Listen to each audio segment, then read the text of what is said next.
So guys, another day, another vlog na naman. Malamang, another vlog. Kasi guys, meron na naman ako ipapakita sa inyo. Nakaraang vlog na naman to. Malamang, puro namang nakaraan yung binablog namin. So kung napanood nyo na yung aming vlog kahapon, nakapost na yun sa aming YouTube channel. And this is our YouTube channel. And ito yung vlog namin kahapon.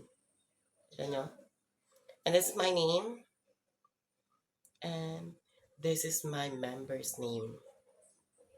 Kita niya, di ba? So, ayan. Another day, another vlog na naman ulit. Tayo. Ako lang pala. Hindi pala kayo kasama. So, ayan guys. May papanood ulit ako sa inyong vlog. Pero medyo matagal na to. Ngayon lang mapupost kasi ngayon nga lang ulit nag-vlog, di ba? Ano ba ang OA mo? So, before we start, don't forget to like, share, and subscribe. At kung hindi nyo alam kung anong subscribe button, ayan. And don't forget to click the notification button para updated kayo sa mga bagong vlog na ipopost namin. So, ayan guys. Bye-bye! Magandang gabi guys, dahil gabi ang video ko, kaya magandang gabi ang bati ko sa inyo. Dito nga, inaantay ko si Kyle dahil umuwi siya, kumukuha siya ng pera dahil pupunta kami ng Alphamart, inaantay ko siya dito.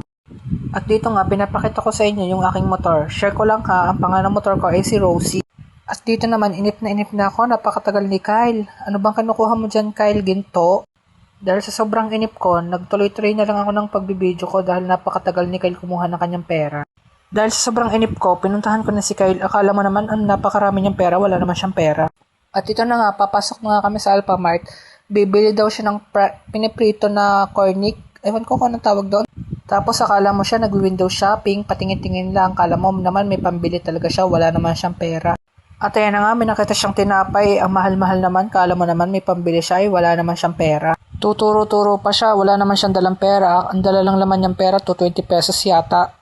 At dito nga, nakita na namin yung piniprito na lumalaki. Ano bang tawag dyan? May flavor na onion, tsaka shrimp.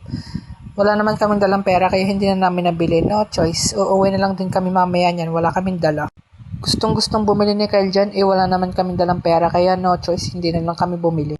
At dito naman, nag-aya naman si Kyle gumala. Gusto niya mag-burger, libre niya daw ako. Kaya, G na G ako pagka libre. Ano ba naman yan? Sino ba naman ako para tumanggi? Okay lang basta libre, sasamahan kita kahit saan mo gusto, basta ilibre mo ako palagi. At dito nga, on the way na kami sa Angel's Burger, basta libre mo ako palagi, lagi kitang sasamahan kahit saan mo pa gusto. At yan, tuloy-tuloy ng pagdadrive namin, lalabas na kami sa may daan, papunta na kami ng Angel's Burger. At dito nga sa part na to, malapit na kami sa Angel's Burger. At dito, pa-video-video pa si Kyle, maya-maya naman, hahabulin din kami ng aso, napakalalaki ng aso dyan sa may malapit sa Angel's Burger. At dito nga, konti na lang, malapit na kami sa may Angel's Burger.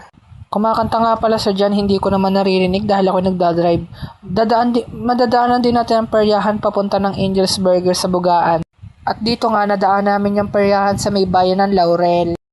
Tapos tuloy-tuloy lang ang pagbablog namin hanggang sa makarating tayo sa may Angel's Burger sa Bugaan. At bago nga kami makarating sa burgeran, mahahabol muna kami ng aso. At ito na nga, ang laki ng aso, kulay black.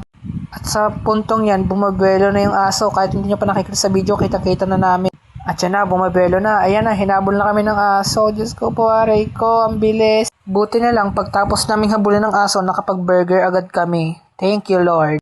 At dito nga, umorder na kami kay ate ng burger. At heto naman kaming dalawa, pa-video-video lang, nag-aantay ng order namin burger. Di ba, may pangiti-ngiti pa siya. O, di ba, inayos pa yung camera. Yan, nag-timelapse na kami dito dahil napakabagal ni ate maggawa ng aming order. Kaya nag-timelapse na kami, baka bibili si ate. Yan guys, pauwi na kami. Thank you for watching!